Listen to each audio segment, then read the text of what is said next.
மீகா 5ஆம் அதிகாரம். சேனைகளுடைய நகரமே, இப்போது தண்டு தண்டாக கூடிக்கொள். நமக்கு விரோதமாக முற்றுகை போடப்படும். இஸ்ரவேலுடைய நியாயாதிபதியை கோலினால் கன்னத்திலே அடிப்பார்கள்.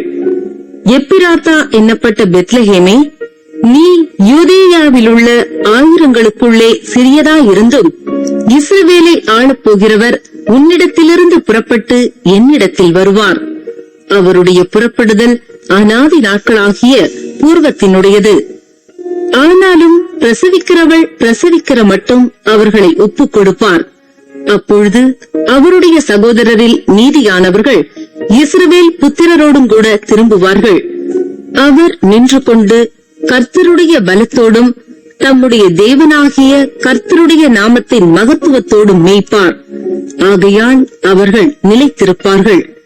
அவர் இனி பூமியின் எல்லைகள் பரியந்தமும் மகிமைப்படுவார். இவரே சமாதான காரணர். அசீரியன் நம்முடைய தேசத்திலே வரும்போதும் நம்முடைய அரண்மனைகளை மிதிக்கும் போதும் 7 மேய்ப்பரையும் மனுஷரில் 8 அதிபதிகளையும் அவனுக்கு விரோதமாக நிறுத்துவேன். இவர்கள் அசீரியா தேசத்தையும் நிம்ரோத்தின் தேசத்தையும் அதனுடைய வாசல்களுக்கு உட்புறமாக பட்டயத்திற்கு இரையாக்குவார்கள். அசீரியன் நம்முடைய தேசத்தில் வரும்போதும் நம்முடைய எல்லைகளை மிதிக்கும் போதும் அவனுக்கு நம்மை தப்புவிப்பார். யாக்கோபிலே நீதியானவர்கள் கர்த்தராலே வருகிற பனியைப் போலவும் மனுஷனுக்கு காத்திராமலும் மனுப்புத்திரருக்கு தாமதியாமலும் பூண்டுகள் மேல் வருகிற மழைகளைப் போலவும் அநேக ஜனங்களின் நடுவிலே இருப்பார்கள். யாக்கோபிலே மீதியானவர்கள் சிங்கம் காட்டு மிருகங்களுக்குள்ளே இருக்கிறதற்கு சமானமாகவும் கடந்து போய் மிதித்து தப்புவிப்பார் இல்லாமல் பீறி போடுகிற பால சிங்கம் ஆட்டு மந்தைகளுக்குள்ளே இருக்கிறதற்கு சமானமாகவும் ஜாதிகளுக்குள் அநேக ஜனங்களின் நடுவிலே இருப்பார்கள். உன்னுடைய கை உன் விரோதிகளின் மேல் உயரும்.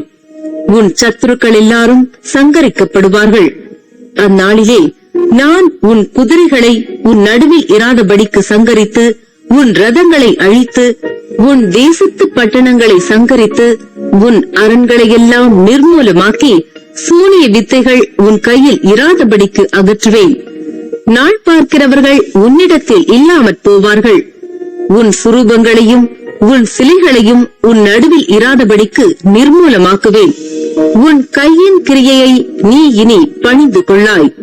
நான் உன் விக்கிரகத் தோப்புகளை உன் நடுவில் இராதபடிக்கு பிடுங்கி உன் பட்டணங்களை அழித்து செவிகொடாத புறஜாதிகளிடத்திலே கோபத்தோடும் உக்கிரத்தோடும் நீதியை சரி கட்டுவேன் என்றார்.